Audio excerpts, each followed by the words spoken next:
Welcome to express cooking. இன்றைக்கி செலவு ரசம் எப்படி செய்கிறதுன்னு பார்க்கலாம்.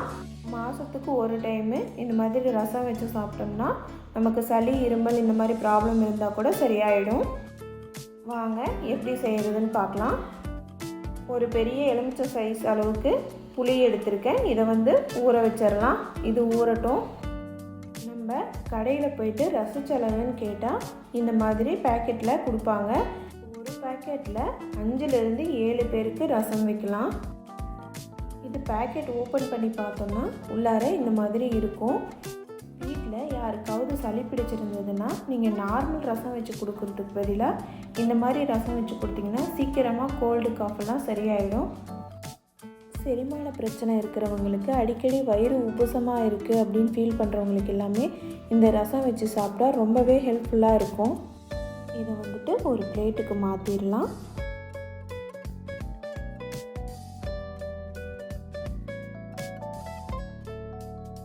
இப்போது இது கூட 10 பல் பூண்டு, அதுக்கப்புறம் தனியா 2 டேபிள் ஸ்பூன் எடுத்திருக்கேன்.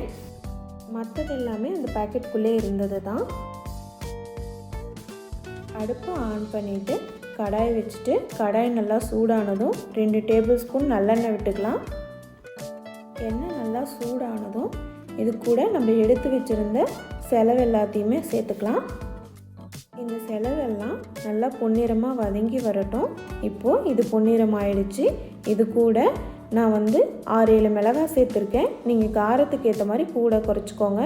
இதுவும் நல்லா கோல்டன் ப்ரௌனாக வதங்கணும். ரொம்ப கருக விட்டுறக்கூடாது, ரசம் டேஸ்ட் வராது. இது கூட மீடியம் சைஸ் வெங்காயம், அரை வெங்காயம் சேர்த்துருக்கேன். என்கிட்ட சின்ன வெங்காயம் இல்லைங்கிறதுனால நான் பெரிய வெங்காயம் சேர்த்துருக்கேன். நீங்கள் சின்ன வெங்காயம் இருந்ததுன்னா ஒரு 10 வெங்காயம் சேர்த்துக்கோங்க. ரொம்ப கருக விடாமல் நல்லா பொன்னிறமாக வர வரைக்கும் வதக்கிக்கலாம். ஒரு பெரிய தக்காளி 1 எடுத்திருக்கேன், அதையும் இதோடு சேர்த்துக்கலாம். இப்போது தக்காளி நல்லா வதங்கி வரட்டும். உப்பு தேவையான அளவு.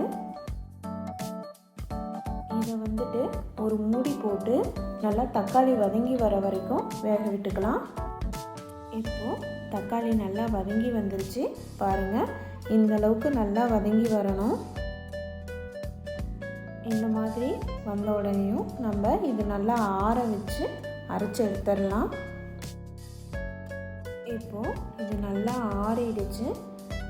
ஒரு மிக்ஸி ஜாரில் இது எல்லாத்தையும் சேர்த்துட்டு இதை நல்லா ஸ்மூத் பேஸ்ட்டாக அரைச்சி எடுத்துக்கலாம்.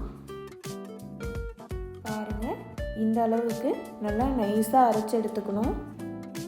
இப்போது இதை நம்ம எடுத்து வச்சுருந்த புளியை கரைச்சிட்டு அந்த புளி தண்ணியில் இந்த பேஸ்ட்டை சேர்த்துக்கலாம். அதை கொரகொரப்பாக அரைக்காதீங்க. நல்லா எந்த அளவுக்கு ஸ்மூத் பேஸ்ட்டாக அரைக்க முடியுமோ அந்தளவுக்கு நல்லா ஸ்மூத்தாக அரைச்சி எடுத்துக்கோங்க. புளி தண்ணியோடு நல்லா சேர்ந்து வர மாதிரி இது மாதிரி நல்லா கலந்து விட்டுக்கலாம். இப்போது அடுப்பை ஆன் பண்ணிவிட்டு ஒரு பாத்திரம் வச்சுக்கலாம். பாத்திரம் நல்லா சூடாகட்டும். 1 டேபிள் ஸ்பூன் நல்லெண்ணெய், 1 ஸ்பூன் கடுகு. கடுகு நல்லா பொரிஞ்சு வந்தோடனையும் 4-5 முழு வரமிளகாய் சேர்த்துக்கலாம். 1 கொத்து கருவேப்பிலை இதோடு சேர்த்துடலாம். இப்போது நாம் மிக்ஸ் பண்ணி வச்சுருந்த புளி தண்ணியை இதோடு சேர்த்துக்கலாம். பாருங்கள், பார்க்கும்போதே எவ்வளோ சூப்பராக இருக்குது. ஊற்றும் போதே நல்ல ஃப்ளேவர் வருது. உங்களோட புளிப்புக்கு ஏற்ற மாதிரி நீங்கள் தண்ணி சேர்த்துக்கோங்க. தேவையான அளவு உப்பு. இது எல்லாத்தையும் ஒரு முறை நல்லா மிக்ஸ் பண்ணி விட்டுக்கலாம். இந்த ரெசிபியை நீங்களும் ட்ரை பண்ணி பார்த்துட்டு எப்படி இருந்ததுன்னு கமெண்ட் பண்ணுங்கள். ரசத்தை நீங்கள் வெறும் ரசமாக கூட குடிக்கலாம். பாருங்கள், இந்த அளவுக்கு நுர வந்தோடனையும் அடுப்பை ஆஃப் பண்ணிடலாம். சூப்பரான செலவு ரசம் ரெடி ஆகிடுச்சு. இந்த வீடியோவை ஷேர் பண்ணுங்கள், லைக் பண்ணுங்கள். மறக்காமல் எங்கள் சேனலுக்கு சப்ஸ்கிரைப் பண்ணாதவங்க சப்ஸ்கிரைப் பண்ணிவிடுங்க. தேங்க்ஸ் ஃபார் வாட்சிங் திஸ் வீடியோ.